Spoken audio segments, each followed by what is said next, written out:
দীর্ঘদিনের সংঘর্ষ ও ধ্বংসযজ্ঞের পর গাজায় রাস্তাঘাটে এখন ধীরে ধীরে ফিরে আসছে জীবনের স্পন্দন। সম্প্রতি অনুষ্ঠিত গাজা শান্তি সম্মেলনের পর ইসরায়েল ও ফিলিস্তিনি পক্ষের মধ্যে যুদ্ধবিরতি চুক্তি কার্যকর হওয়ায় অঞ্চলে কিছুটা স্থিতিশীলতা দেখা দিয়েছে।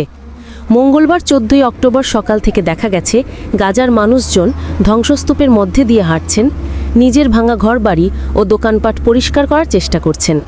শিশুরা রাস্তায় খেলছে, কেউ কেউ অস্থায়ী স্কুলে ফিরে যাওয়ার প্রস্তুতি নিচ্ছে, যেন যুদ্ধবিধ্বস্ত শহরে আবারও জীবনের আলো জ্বলতে শুরু করেছে।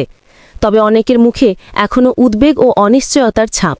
স্থানীয় বাসিন্দা মাহমুদ আল করাম বলেন, আমরা শান্তির জন্য কৃতজ্ঞ, কিন্তু ভয়ও পাচ্ছি এই শান্তি কতদিন টিকবে।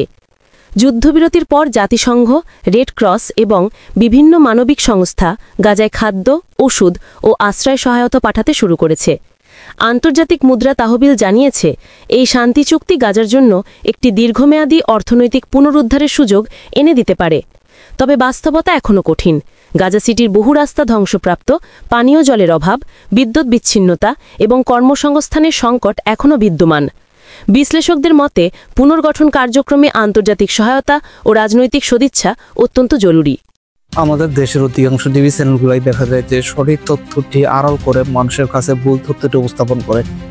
তাই আমরা চেষ্টা করি মানুষের কাছে সঠিক তথ্য উপস্থাপন করতে, এবং আমাদের এই উদ্দেশ্যকে সফল করতে আমাদের চ্যানেলটিকে সাবস্ক্রাইব করে পাশে থাকুন।